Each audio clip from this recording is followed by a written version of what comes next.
All right, our next speaker will be Dr. Mark Knauer. Mark Knauer is born and raised on a pure line pig and cattle operation in southern Wisconsin.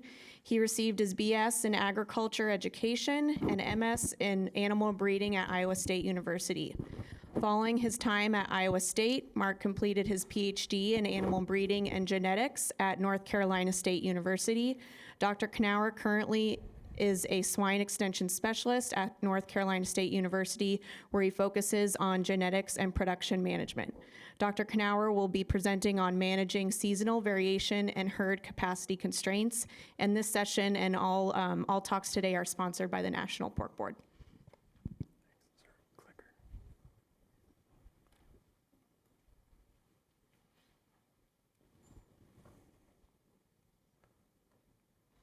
Thanks, Dr. Lerner, for the introduction, and thanks for the committee for the invitation. It's a pleasure to be with you all today. It's my first interaction with many of you, so I'm just going to go over a brief little bit more information about myself and my program. Swine extension specialist, been at NC State 13 years. No, it doesn't seem like 30 years. But 70% extension, 30% research, so I do applied research and education programs within the swine production companies in North Carolina. This is my crew right here, my wife Nikki, my daughter Sloan, and son Jack. Here we're out hiking in Montana at Glacier National Park. So if anybody would like to put more pigs in like Wyoming or Montana and hire me, I would be available for that. This is an overview of my program here. In the bottom left-hand corner is the sow body condition caliper, invented, developed at NC State, and we're working with implementing that throughout the world. On the right hand here is we have the ability to have research genetic selection lines. We're just finishing up a selection line for reduced age at puberty. We have the current selection line for increased number of functional teats. We've also done another functional selection line looking at lean growth using a corn, soy, or a high fiber diet. And then up here in the left-hand corner, this is the concept we kind of developed, this piglet nutrient access, kind of thresholds you need to make a pig thrive and survive throughout the lactation period. So here's some numbers from Dr. Steve Pullman, formerly of Smithfield Hog Production. So according to his calculations, seasonality in the US costs us quite a bit in reproductive losses each year. If you think about it, PRRS is going to impact a subset of farms throughout the US. Seasonality and reproduction, heat stress is going to impact, quite a few farms, perhaps most are in the US. Here are some data from AgriStats. This would represent about 30% of the sows in the US, about 1.8 million sows. This data is from 2005 to 2010, but I think it's still relevant. So you got about a million sows represented across each one of these months. So this is piglets per female, piglets per mated female per year. Across the bottom here is month farrowed. So you can see obviously when sows are bred here, we have lower pig output in November, December, January. So if you guys had to guess, what's the seasonality being driven by? Is it being driven by farrowing rate or litter size? So how many people say farrowing rate? How many people say litter size?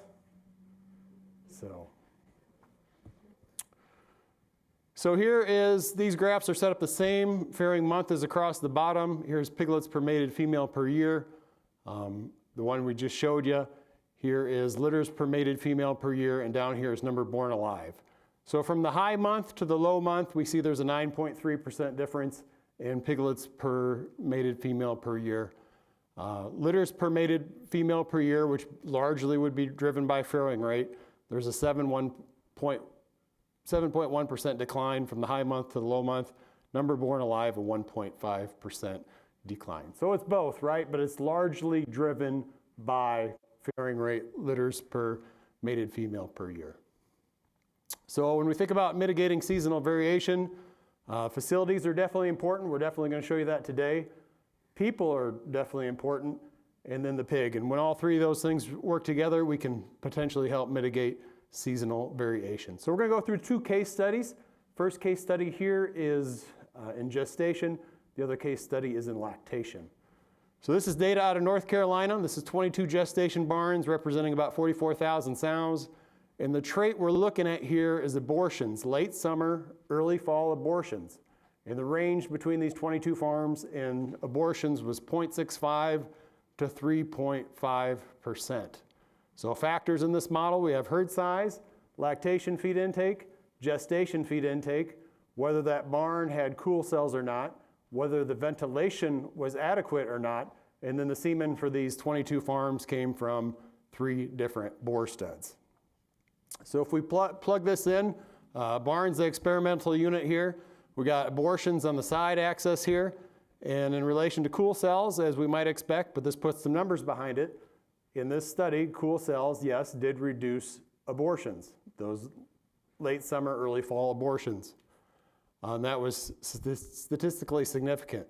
In relation to whether the fans were sufficient, again, sufficient fans within the gestation barn significantly reduced those late summer, early fall abortions. So here's an example of cool cell pads. A lot of you have probably seen cool cell pads. They could be either on the side of the building or sometimes they're on the end of the building as well, depending on how much cooling area is needed.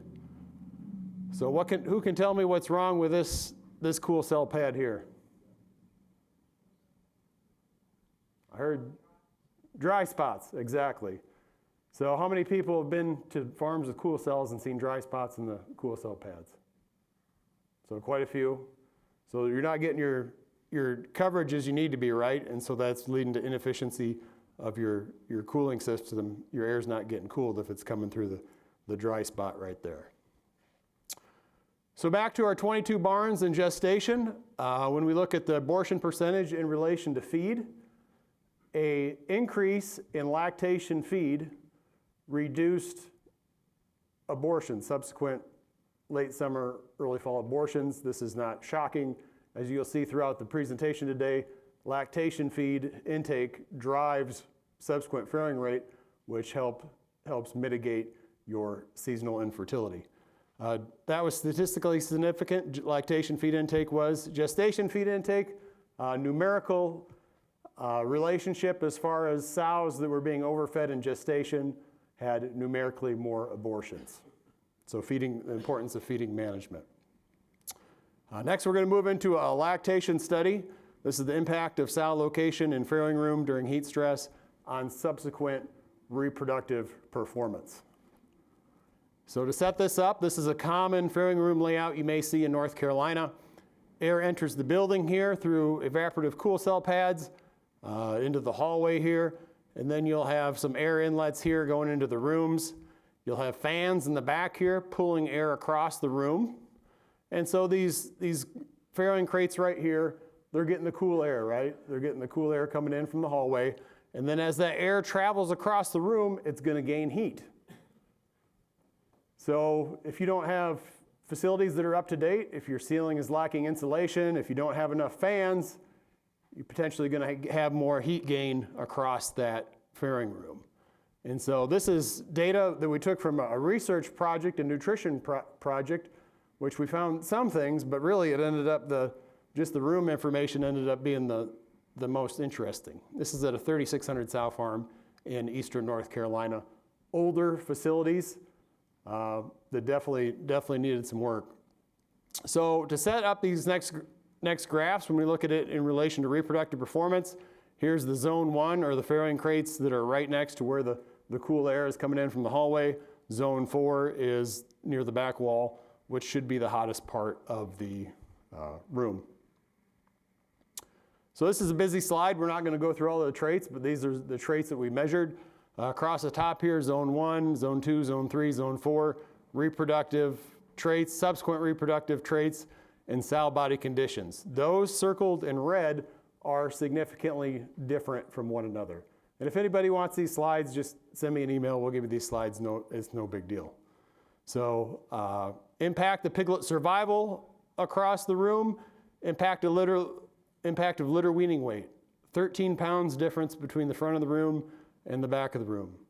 We're going to look at this here in a little bit more. Impact on subsequent reproduction in relation to farrowing rate and number born alive, relation to body condition loss as well. So here's more data from that study.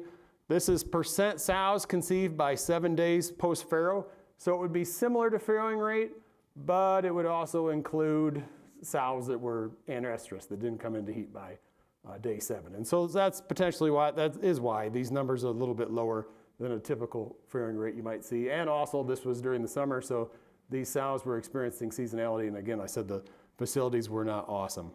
So if we look at across here, the zone from the front of the room to the back of the room, a 7.7% difference in farrowing rate. 7.7% difference in farrowing rate, whether that sow was in the front of the room or the back of the room. So after we got this study, we brought in reps from Hogslat, and we brought in 2 extension engineers from North Carolina State, and we walked through the farm. And here are the recommendations: replenish attic insulation, replace, adjust evaporative cool cell pads in gestation and lactation, and there wasn't enough airflow. We needed to increase the size of the smallest fan in each of the farrowing rooms. Okay, this is a 90-degree day this July in North Carolina. What's wrong with this picture here? What's that? Heat lamps on the sow, isn't it? Heat lamps on the sow. You look at the size of the pigs. So these farrowing crates are only 5 foot wide here. Whether you can change the angle of this farrowing crate and put the heat lamp back here, or just, you can make the farrowing crate wider, but that's awfully expensive, right?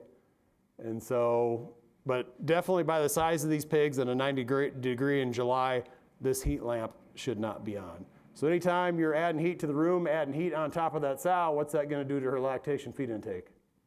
It's going to go down, right? Here is one potential solution. In talking with some of our producers at North Carolina within one large production system several years ago, he went in and put drippers on his sows in lactation, even though he had cool cell pads on his lactation rooms. And anecdotally, he said he had quite a bit better subsequent reproductive performance. So this nice recent study out of K-State published validates what that producer saw. So drip cooling and increased lactation feed intake. So here's lactation feed intake on the side axis. This is drip cooling and lactation. This is feed intake without drip cooling. This is feed intake with drip cooling. You see about a 0.8 kilogram difference. So subsequent reproduction in this study, numerical increase in farrowing rate, significant increase in subsequent litter size.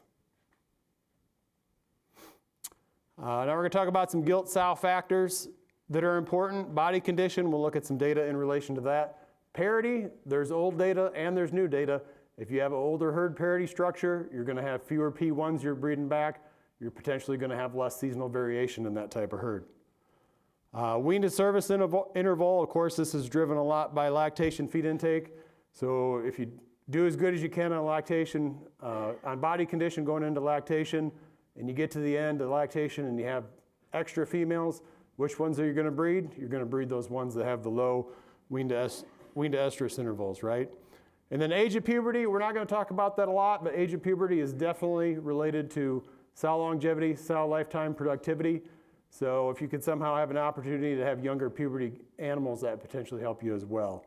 But we're not going to delve into that. That's a whole nother presentation. What's wrong with this sow here? She's skinny. She's thin. This is a P1. Her pigs are bigger here, but just looking at her, she's awfully thin, and I'm pretty sure she was probably thin going in. So we're going to show you going in, P1 female that's there, a gilt coming in that's thin is bad. It's bad. What's wrong with this sow? She's skinny too. She's thin. She's probably a low 2 or a high 1 on a BCS 1 to 5 scale. Here's some data we put in Pork Journal. Last year, parity in sow body condition in relation to summer fertility in sows. This is that same data set I showed you earlier in relation to the rooms. So to set this up, this is percentage of sows conceiving with 7 days within weaning as a percentage. This is sow parity and body condition across here. So here's your P1 sows. Here's your multi-parous sows. Thin, ideal, fat, thin, ideal, fat. So if we look at our gilts, thin gilts going into lactation in the summer is bad because they're not going to have they're not going to eat as much. They're not going to have the body reserves when you go to breed them. So obviously you never want thin gilts. I've never seen a thin gilt in the Midwest. Usually they're on the other end, but in North Carolina, feed cost is high, and so there's some systems, yeah, you might see a thin gilt once in a while, but obviously you want to avoid this. But even if you look at the jump in sows conceiving going from ideal to fat in this farm in the summer, that's plus 6.6% there. That's a pretty big jump.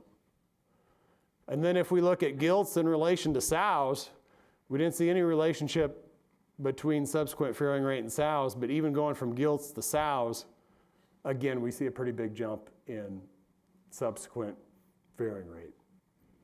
So that's again tied to why having an older herd, having fewer of these gilts or these P1s to breed back is going to be favorable when you're breeding back in the summertime. Here's those, this is the same sow, same setup, the P1 here, multi-pair sows here, thin, ideal fat. This is sow caliper loss in units. So about a 1 unit in the caliper represents about a third of a body condition score. So as you can see here, the gilts lost more body condition than the sows. Well, this makes sense, right? A gilt is smaller, it can't eat as much, hence it's going to lose more sow body condition. The interesting thing to point out here, though, is those thin multi-pair sows going in the summer, they really barely lost any condition. They were able to eat enough to maintain their condition even under heat stress conditions in this herd. So targets for caliper score at farrowing, this really hasn't, caliper has been out for 13 years now and our targets really haven't changed. In sows, you want to be kind of on the high side of ideal, so then you can wean them on the low side of ideal. And then gilts, most gilts you don't hardly have to do anything and they're going to end up here on the low side of fat.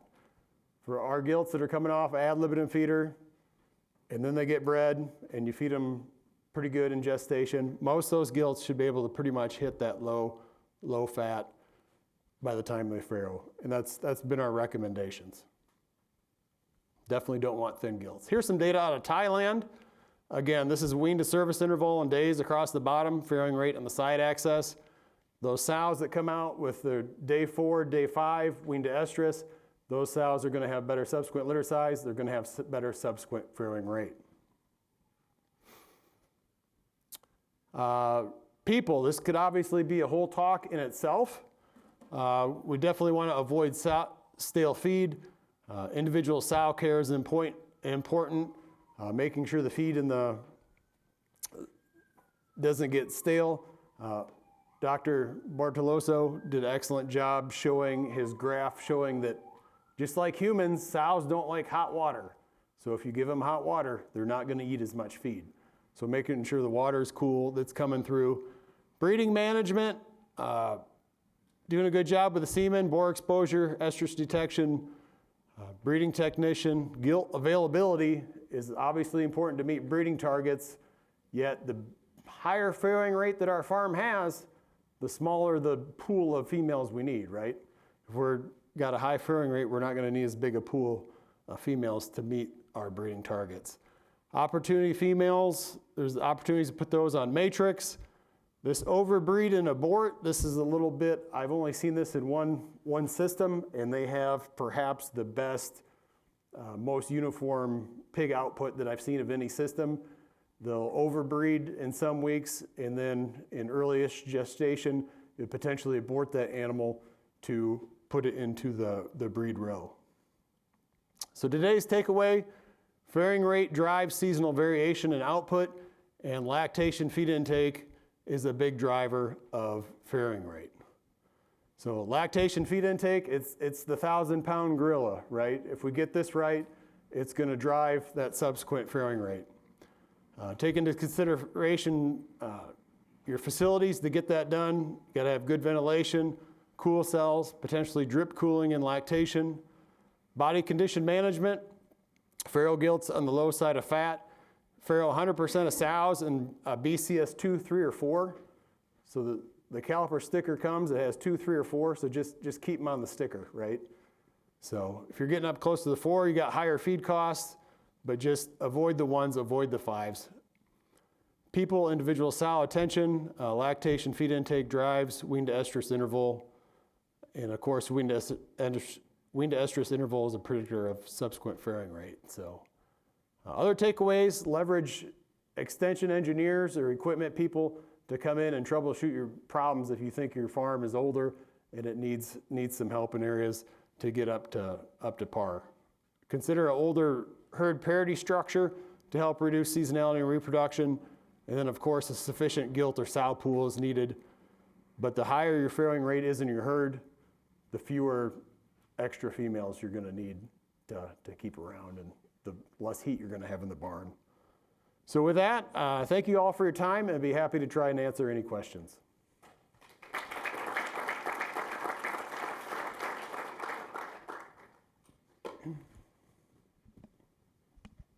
Nice job, Mark. With the temperature grade that you had in that farm, after they came in and made some of those changes, how much were they able to change that temperature grade across the farrowing rooms? So that's an excellent question. And if you think about it, you know, the industry has lost a lot of money. And in North Carolina, our feed costs are higher. And so that system is still holding on, but and they changed out some of the cool cell pads, but they haven't got all the renovations done yet. So it's a good question, fair question though. Alan.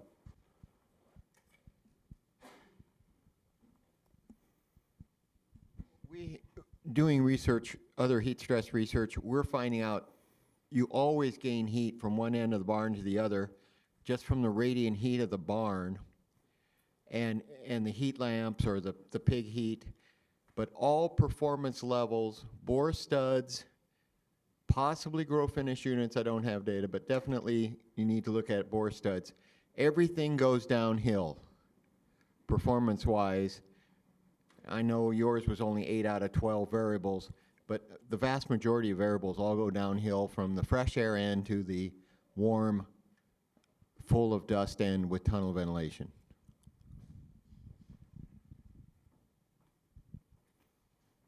Yeah. No, I definitely believe that, but just make sure you check your attic to make sure you got some insulation in there. So we bought an old house like 4 years ago, and it doesn't have much insulation. And about a year ago, I put insulation in there, and my wife almost killed me that day because I made a huge mess. But our electricity bills, when I just loaded it with cellulose, our electricity bills just went way down when I got the insulation in there. So, but that's a good point, Alan. So. Hey, Mark, nice job. Always appreciate listening to your thought process and what subjects you come up with. Very innovative.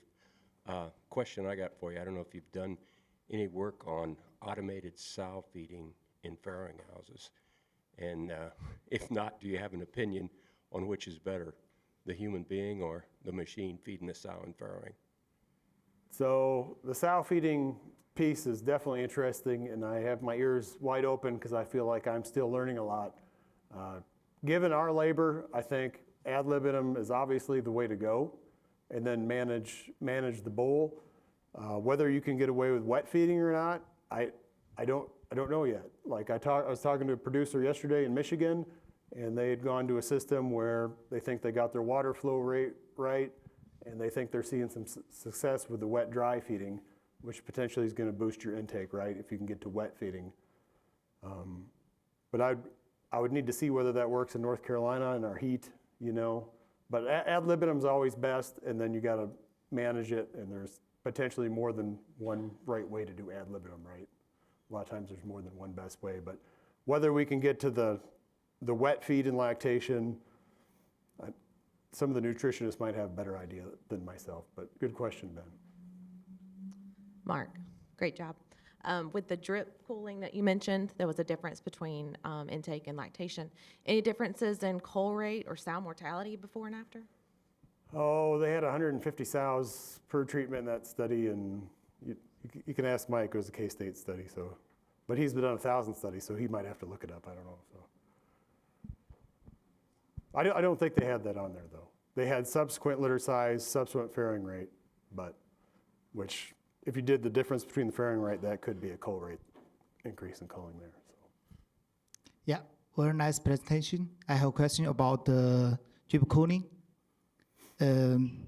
Because you know the sows always move behind and front. So how it works, and when doing this drip cooling, so how to balance the humidity in the stable, and maybe this influence the piglets. Yeah, that's my question. Thank you. That's a good question on managing the drip cooling. So if you got cool cell pads, your air coming in is already high in humidity, right? So the air comes in, it adds water, but it drops temperature. And so I wouldn't think you'd add too much humidity with the drip cooling, but you still got to manage it, right? Because you don't want the piglets getting wet at a young age. And so it's, find someone that's doing it and doing it right and go see what they're doing. And that's my advice. But a good question, managing the drip cooling.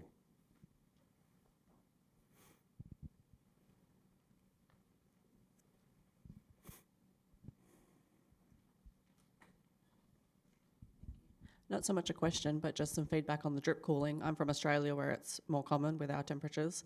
The location of the placement of the actual dripper is very important. As you said, the sow has a little bit of ability to move back and forward. We do have it usually automatically set to come on at a certain temperature inside the farrowing house. So, once you go above 28 degrees Celsius, sorry, I don't know what it is in Fahrenheit, they'll automatically kind of switch on. But we do have some producers that have apprehension around causing wetting of the piglets and subsequent scours and things like that. So sometimes it's added in as the kind of last line of defense, if you like. Yeah, no, thank you for your comments. Those are exact same comments we'd hear in the eastern U.S.